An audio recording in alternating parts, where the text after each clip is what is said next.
గౌతమ్ గారు రండి. మీ నాన్నగారితో పాటు మీరు కూడా చేయి వేసి ఇందిరాగారిని సాగనంపండి. రండి బాబు.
అయ్యా, ఇంతటితో కార్యం ముగిసింది.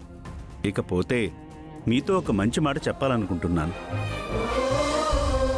ఏంటి పంతులు గారు? చెడు జరిగిన ఇంట త్వరగా మంచి జరగాలి అంటారు.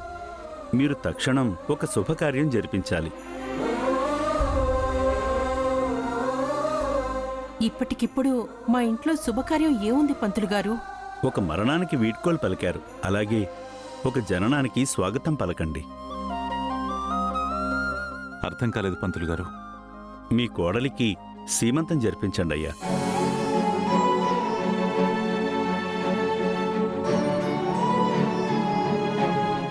ఏమో, చనిపోయిన మీ పెద్దబ్బాయి ఇంద్ర మళ్ళీ మీ కోడలి కడుపున పుట్టచ్చు.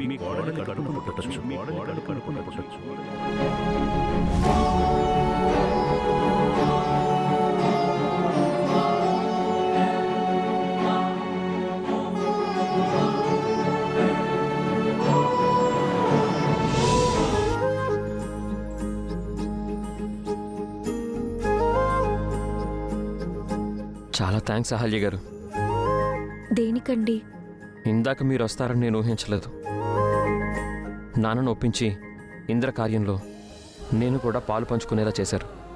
అది మీ హక్కండి.